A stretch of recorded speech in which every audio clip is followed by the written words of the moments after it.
70-740 Lesson 12, Deploying and Managing Windows Containers. In this lesson, we're going to briefly discuss containers and Docker, two different ways to do basically the same thing. We'll be looking at how to deploy Windows containers, how to manage Windows containers, and that also includes Docker. These are some new concepts, as most every one of our lessons are.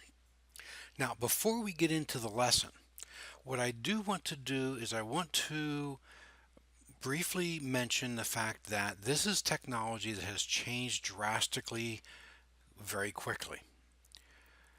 Initially, Windows created the containers feature.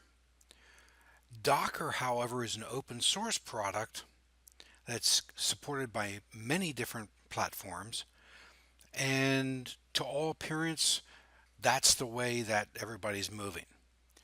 So we're going to talk about containers, we're going to talk about Docker, but I've also added a couple resources onto your content section of the D2L. And the first one being within our lesson here is Introduction to Dockers and Container. It's a PDF file that I created to give you an idea of the different concepts that go behind this and what Docker is, for example, and virtual machines versus Docker containers and how they compare to each other. Understand, regardless of what we're talking about a pre-packaged application, making a pre-packaged application available to a user rather than an entire operating system. Take a look at either one of the two images that you see there. In terms of a virtual machine, you've got your underlying infrastructure. You're running Hyper-V on top of your operating system. You've got your infrastructure, your hardware, you've got your operating system, you've got your hypervisor that runs then. Instead of having a virtual machine with the entire operating system available to the user, you're creating a container that only makes the application available. You don't expose the entire operating system. So the user's not logging in and getting a Windows desktop. All they're getting is the application that's being made to them. If you're doing it through the full virtualization, it takes a lot more resources. If you're just doing the container, as you can see, you've got the underlying operating system again, but at that point, you don't even have to create a guest OS. It pulls what it needs from the underlying operating system to make the application run. So they're a lot slimmer. They're a lot smaller. And you can see here, the best analogy, back in the days of who knows what, 1950s, it's a world away. There was no such thing as a word processor. And if you needed to make a copy of something, you used what was called a photocopier. Well, and they were real expensive. They weren't everywhere. Maybe if you worked in a big office or something, maybe there was one of these things. I don't know. I wasn't around. But imagine you're responsible for quickly issuing batches of letters as required to mail them to customers using real paper and envelopes, and they got to be delivered physically to each customer's address. Remember, there wasn't any email. There was no, come on, there was no computers. And at some point, you realize that these letters, they're just a bunch of paragraphs put together. They're the same thing, right? And they're picked and arranged as needed according to the particular purpose of that letter. So you devise a system to issue the letters quickly, expecting to get a hefty raise, right? So you begin with a deck of transparent sheets containing one paragraph each. To issue a set of letters, you pick the sheets with the paragraphs you need. You stack them, you align them so they look and read fine. And then finally, you place that stack in the photocopier, and then you hit start with as many as you need to make. So simplified, that's the basis of Docker. You're taking a bunch of individual things and only making those particular things you need available. In Docker, there's certain terminologies: the container image, the Docker file, build, container, volumes. This is a little bit newer than what's in our textbook. I just want to make sure that you know that this is available to you. And then here's a little bit of a way that that's done. Okay. Also, I've made a link in our content to take you to the containers on Windows documentation. So this talks about not only Windows containers, but also Docker.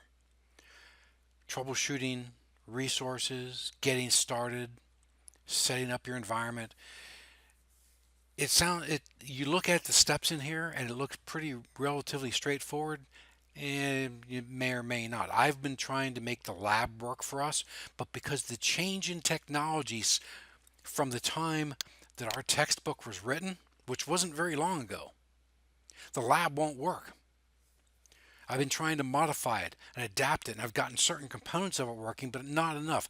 I don't have time to sit and sort this out for you. I want you to understand the concepts.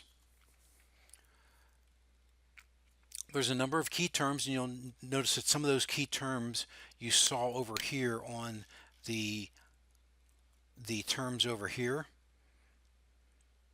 If we look back over, for example, container image, and on the other page was containers, right?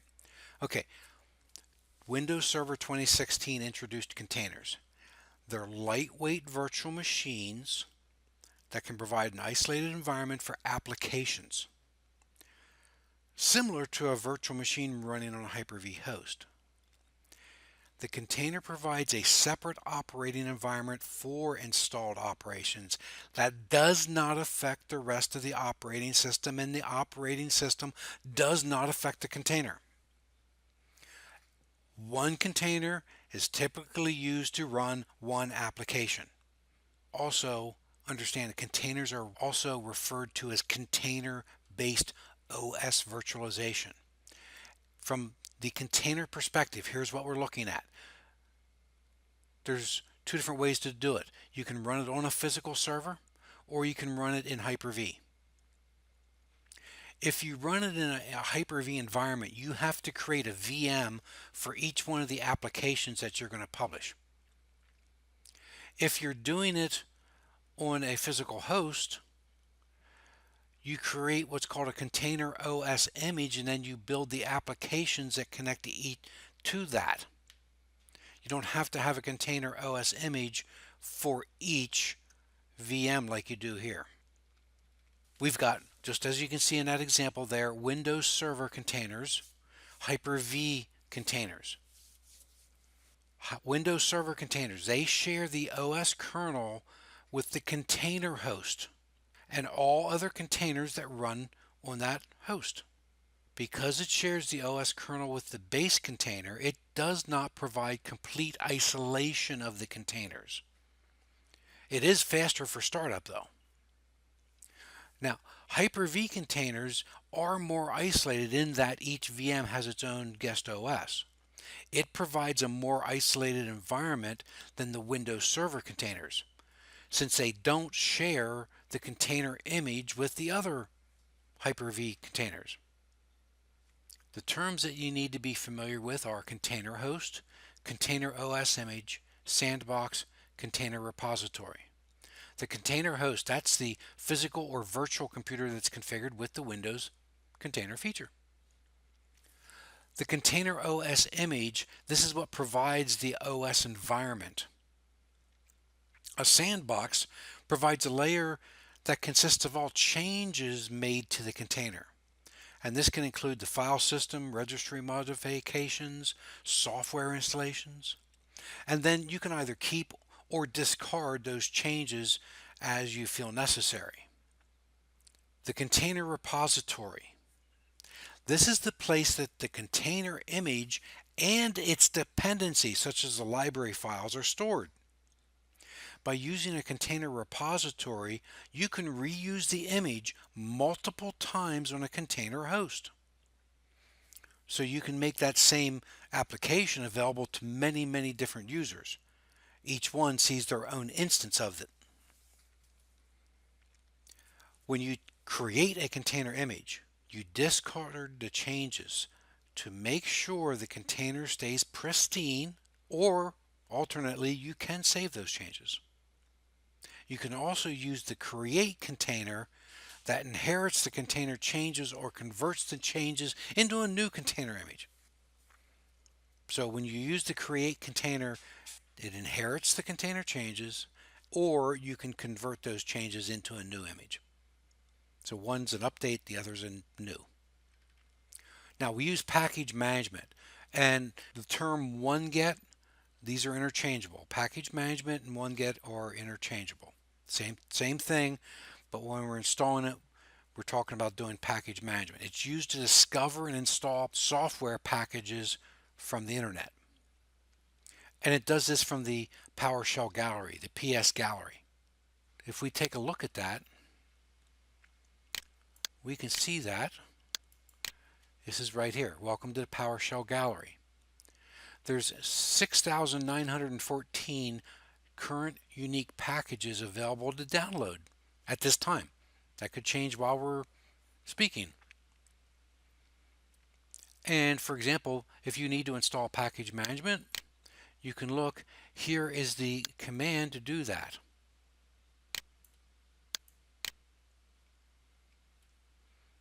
You can see what it does. It's a package manager, unifies Windows package management with a single PowerShell interface. Used to discover software packages, seamlessly install, uninstall, and inventory packages from multiple repositories. That's the PowerShell gallery. Now, with that, we've got a couple different package managers. Container Image, which helps you discover, download, and install Windows Container OS images. Nano Server Package. It helps, just like the name says, discover, install, and download Nano Server packages. Docker MSFT Provider, and this allows you to discover, install, and update Docker images. Now, Docker images might also contain those Windows Container OS images. I know, it's confusing. When you install, for example, the Docker MSFT Provider, you also need to install NuGet. And you're prompted to this. You'll simply do a yes and go ahead. And this is what allows you to produce and consume packages. It's tied into .NET, and if I'm not mistaken at this time, whatever system you're running this on needs to have the .NET Framework 4.5. It also allows you to do a searchable repository, looking for scripts and modules. In determining appropriate scenarios for Windows containers, understand the following. Containers are preferred if the operating system trusts the apps that it hosts. I mean, I would hope it does, but also that all the apps trust each other. You know, this is useful when you've got multiple container apps and the apps compose a shared service of a larger app. Because remember, it may take more than one app to provide that app that you're going to produce for the end user. Windows Server containers can be used to package and deliver distributed apps quickly. Now, Windows Hyper-V containers each have their own copy of the Windows OS kernel and have memory assigned directly to them. Because of that, Hyper-V containers provide better isolation because they're all each running their own OS copy, right? This can allow untrusted apps to run on the same host. So in a situation like that, each Hyper-V container would be assigned to a different tenant. If malware or a malicious attack compromises one of those container hosts or VM, the other VMs that belong to other customers, your tenants, would be unaffected. Now let's take a look at some of the requirements for determining Windows container installation.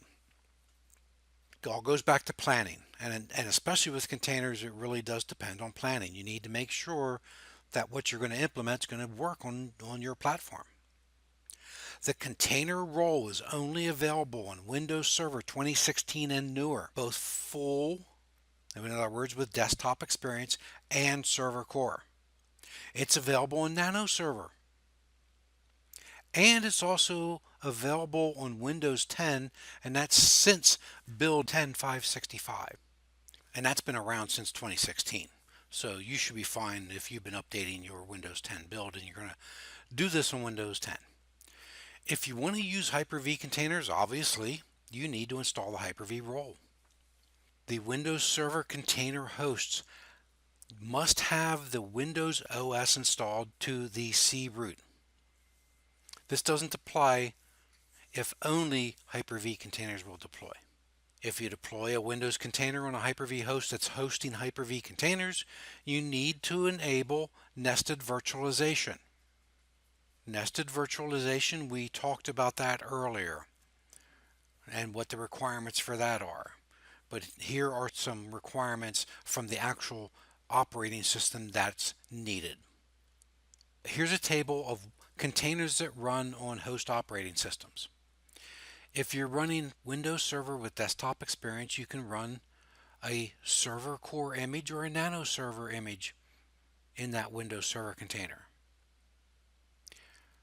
If you're doing a Hyper-V, you can run server core or nano server image.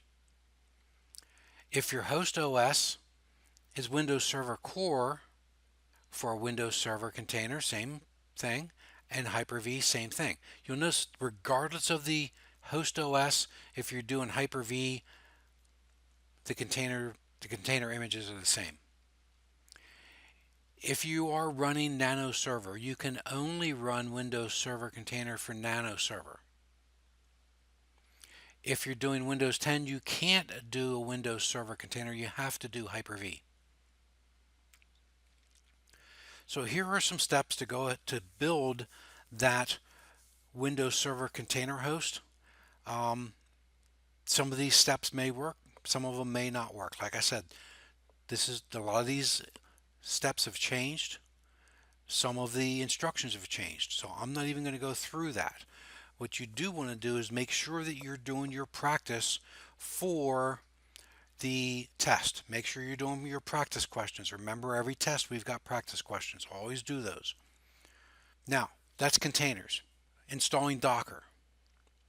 Docker is a collection of open source tools, solutions, and cloud-based services that are used for creating and managing containers. It's open source. It's supported by many platforms.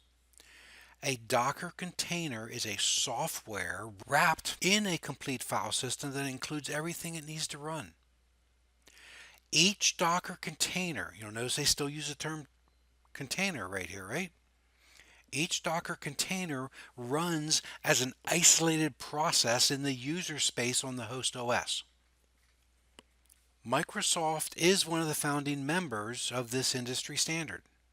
It's an open industry standard. That's important. It was called the Open Container Initiative. This allows developers to create, manage, and deploy both Windows Server and Linux containers using similar Docker toolsets. If you're going to install and configure Docker on Windows Server 2016 with desktop experience, these are the steps. Now, I attempted to run this command this morning to set up a copy of Core, and it kept returning back telling me that the PowerShell gallery was not available. Well, we just saw that the website's available, but remember, when we're installing modules, we're not doing a web interface. I couldn't get this to work this morning. Yesterday when I was playing around with the lab, I could. So this is why there's no lab. When you do that, remember that also installs the NuGet. You're going to be prompted to do a yes to install any dependencies. Remember we talked about the fact that package manager and OneGet are the same thing. So once we've installed this stuff, we're going to use package manager or OneGet. We're going to install the package named Docker. So here we install the module that allows us to download those packages for Docker, and here we install Docker. So install package, the name of the package is Docker. Where do we get it from? Docker MSFT provider, which we enabled and downloaded and installed here. Here again, if you get a message saying it's not trusted, say yes to install. After you've done this, you have to restart the computer. If you're going to do it on Nano Server, remember you can't directly manage Nano Server. You have to do it remotely. So you got to do that enter PSS session. You got to make sure that the IP address is trusted if it's not part of your domain. You know, you could set that IP address as a variable. Remember the $ IP? Here again, some of these steps may have changed. Now, one thing that they don't mention here, if you are going to download and run Docker on Windows Server with desktop experience, the container OS that you install needs to be the same as the host OS. If you're going to install it on Nano Server, the container OS that you install has to be Nano Server Container OS. The OS image for the container and the host OS need to be the same level, same distribution as well. If you're going to install this on Windows 10 and it's release 1903, that needs to be the OS, the container OS image that you download and install. Same way with Windows Server. The Windows Server's got different versions, right? Needs to be the same version for the container OS as the host OS. Now, you can manage those Windows containers once you've created them. Using the Docker command, you can create and delete container images, delete containers, start and stop containers, and configure container networks. The Docker command, it's got hundreds of options. That's why we don't have time to go into all that. This is a skill set all in its own. But if you search online for Docker commands, you can find many of those. Now, managing those base container images. For example, here it says Docker pool Microsoft /Nano server. That's changed. That won't work. These lines won't work. You now need to change that line to Docker space pool space mcr.microsoft.com/nano server, and then you probably need to give it you might be able to do a :latest, or if the build that you're installing, you may need to give a specific version. If you're doing it on Windows 10, it's going to be different again. If you're doing Windows Server Core, you may still need to specify latest or whichever build you're running. You use the Docker images to display a list of those images that you've installed, and here you can see that. You can use the RMI, remove image, along with the image ID. For example, here's the image ID for this sample-.net 4CFEF192CAE3. Enter that and it would delete that image. You can also remove container images using an RMI and a different string. To manage containers with Docker, this allows you to list your images and your Docker containers, start and quit a Docker container, and as well as remove Docker containers. And you use the Docker images to list, Docker PS to show what containers are running, and then Docker PS space -A to list all containers. Most of these commands are still the same, but here again, what works today may not, it may get updated and changed. So that's why here again, we're not doing the lab. Managing Windows containers using Windows PowerShell. This is what we use. We use PowerShell to manage those Docker images, containers, and networks. But before you can do this, you need to install the Docker-PowerShell module. And here is that command to register and install that module. Now, container networking. Similar to a virtual machine, each container has a virtual network adapter, and it gets connected to a virtual switch. To enforce isolation between containers on the same host, a network compartment is created for each Windows Server and Hyper-V container into which the network adapter for the container is installed. Windows containers support 4 different networking drives or modes. Both terms are interchangeable there. You can use NAT, Network Address Translation. You can use the mode Transparent, the mode L2 Bridge, and the mode L2 Tunnel. Understand where each one of these might be used. We're familiar with NAT. With NAT, the container gets an IP address from an internal private IP prefix. It's then port forwarded through your NAT.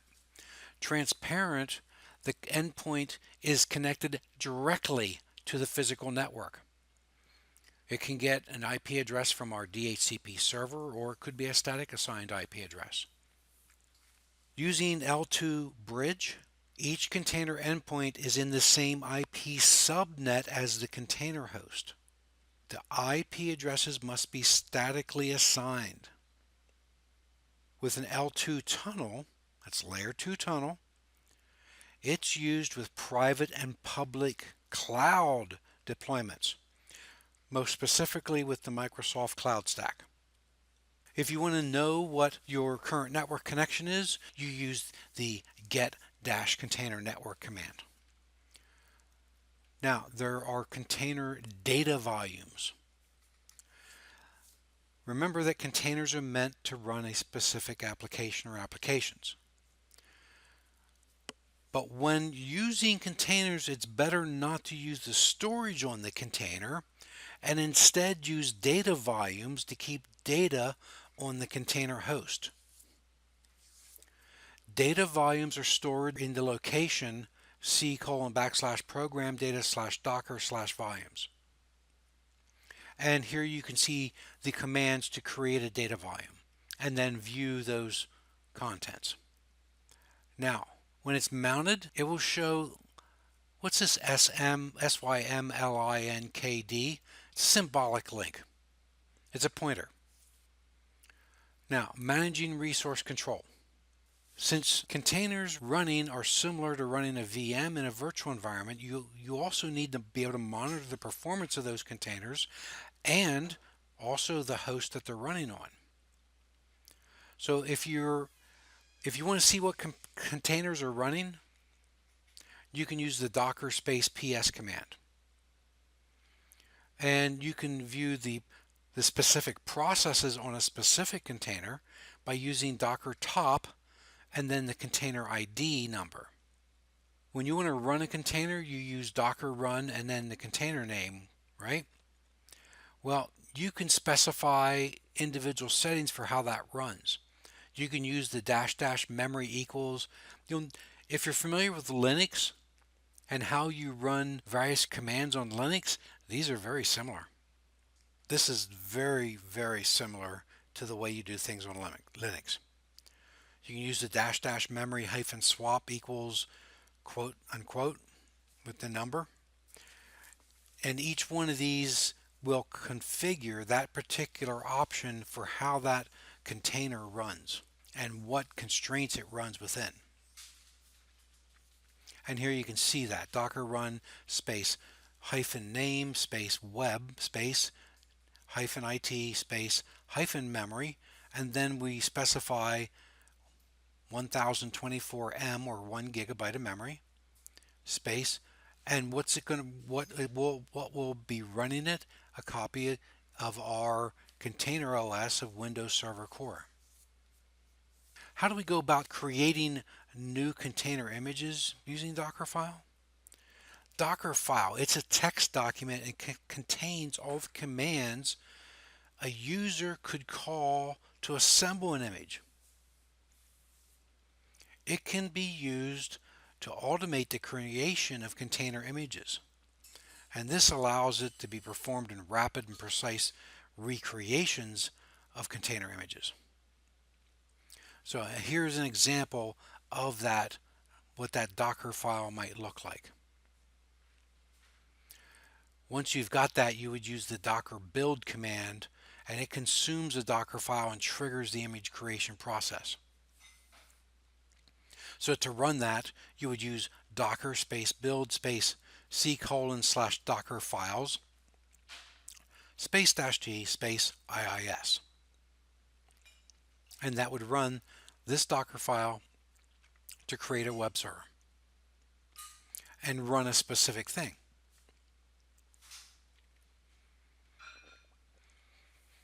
Now, managing container images using Docker Hub repository. You'll notice that there's a lot more in here about Docker than there was just the Windows containers, right?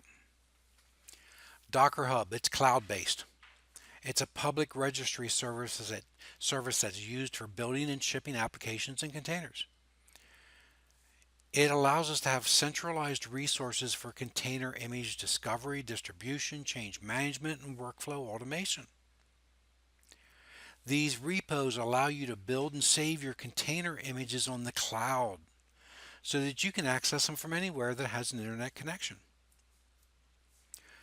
By doing this, you can then share the images with coworkers, customers, or anyone else that requires access to them. The first thing you have to do is create a Docker ID at hub.docker.com. With that, you can then use the docker space login command. When you're done, you would use the docker space logout command. You can search that repo and the images that are there on that Docker Hub website. Or you can simply use the docker space search command. For example, if you're looking for something that has IIS in it, it will return any images, image names, usernames, descriptions by typing in docker space search space IIS. You might locate a specific image that you want. You could then use the docker space pull space IIS command if that was the name. Then once you want to share it, you have to use the push command.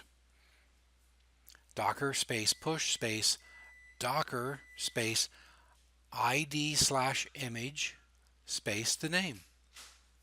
Now you can also manage container images using Microsoft Azure. You might have a need to deploy container images to a cloud such as Microsoft Azure. Remember, containers are extremely lightweight when compared to full virtual machine images, so you can easily transfer and run multiple containers on a single host. What's Microsoft Azure? Well, it's a cloud computing platform just like AWS, Amazon Web Services, or Google Cloud. It's used for building, deploying, and managing applications and services through a global network of Microsoft managed data centers. Now, you can use the System Center Virtual Machine Manager to manage it, but Azure also has its own web-based tools. And here are a number of those features that are available by subscribing to Microsoft Azure.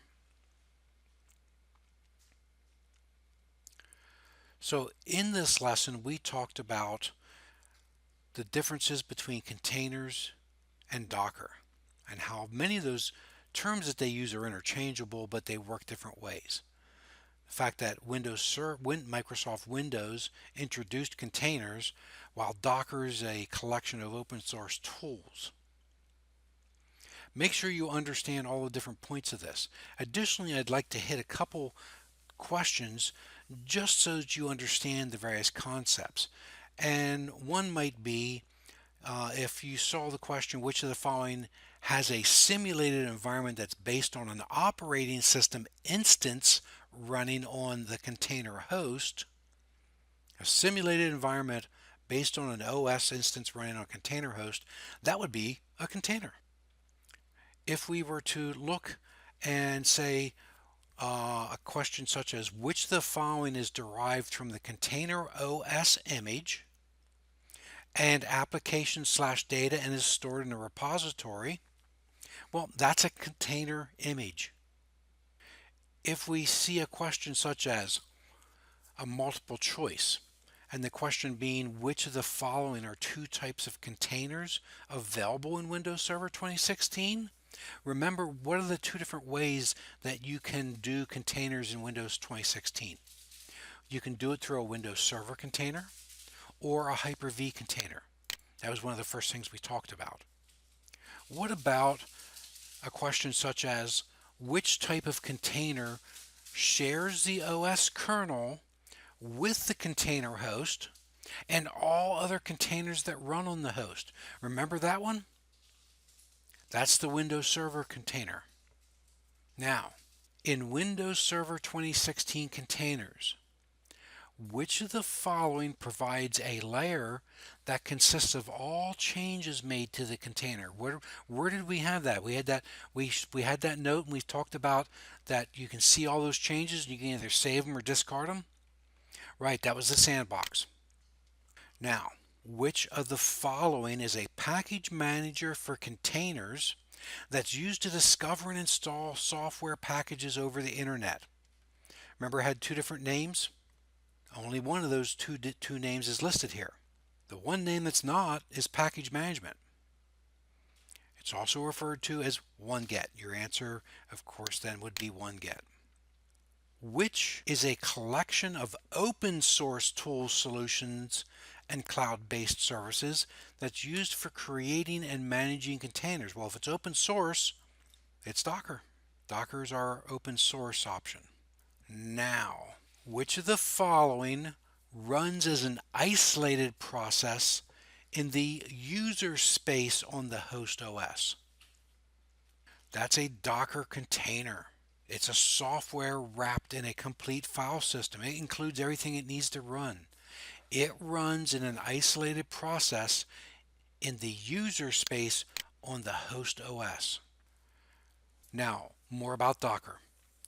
Which of the following is a Docker command that is used to manage the containers on a server? Remember which one that was?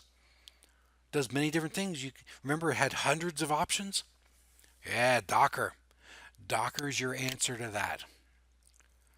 What command do we use to start web server? If we have a question such as which PowerShell command is used to start the web server container, this would go back to containers in Windows, right? What would be that command? The name of the container is web server. I just gave you part of the answer. And you want to start the container. Well, it's just that simple. Start dash container space dash name space and then in quotes name server. Yeah, some of the answers are just that easy. You just need to think it through. We're going to do one or two more of these questions. We're not going to hit every one of them. Here's a multiple choice one. Which of the following are the four different networking drives or modes? Remember those two terms are interchangeable. Available for Windows containers. Remember there was four different ones? Well, I remember network address translation. That we know about that's real common, right? So NAT or network address translation. And then there were the two that started with L2, the L2 bridge and the L2 tunnel. What was that fourth one? It was actually the second one that was listed in your instructions, in your learning. Transparent. That's your four different networking drives or modes. NAT, network address translation, transparent, L2 bridge, and L2 tunnel. Let's do one more question. Container data volumes are stored in which of the following locations? You remember the location we talked about? It's in program data. There's a hidden directory on your C drive called program data. You don't normally see it. If you simply type it in, it will appear. Your answer is C:\program data \docker \volumes. Okay, there are still more questions in there. Make sure you do your practice and are aware of all those answers, and you'll do just fine on this. Make sure you can answer these questions. Go through each one of your knowledge assessment questions, referring to your textbook, and verify your answer. Thank you for reviewing Lesson 12 in 70-740.